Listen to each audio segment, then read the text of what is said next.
ইন্ডি pop icon Alisha চিনাই মুম্বাই ফিরলেন, বললেন বাড়ির মতো জায়গা আর নেই। যারা ৮০ ও ৯০-এর দশকের শেষের দিকে ইন্ডি পপের স্বর্ণযুগে বড় হয়েছেন তাদের জন্য এই খবরটি নিঃসন্দেহে মুখে হাসি ফোটাবে। কিংবদন্তি গায়িকা আলিশা চিনাই, যিনি ইন্ডি পপের বেবিডল নামে পরিচিত, সম্প্রতি একটি সোশ্যাল মিডিয়া পোস্টের মাধ্যমে জানিয়েছেন যে তিনি মুম্বাই ফিরে এসেছেন।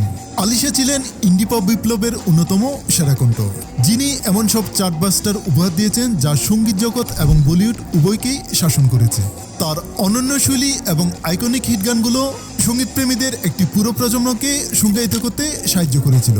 আলিশা মুম্বাই ফেরার পথে বাড়ির মতো জায়গা আর নেই ক্যাপশন দিয়ে একটি ছবি শেয়ার করার পর থেকেই উত্তেজনা শুরু হয়, যা সঙ্গে সঙ্গে ভক্তদের স্মৃতিকাতর করে তোলে। বহু অনুসারী তার গানের স্মৃতি দিয়ে সোশ্যাল মিডিয়া ভরে তোলেন এবং সে যুগের অন্যতম পরিচিত কণ্ঠের প্রত্যাবর্তন উদযাপন করেন।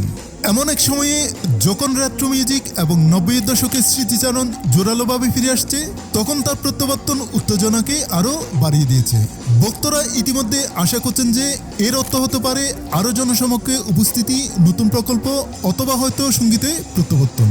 কিছু কিংবদন্তি কখনো হারিয়ে যান না, তারা কেবল ঘরে ফিরে আসেন।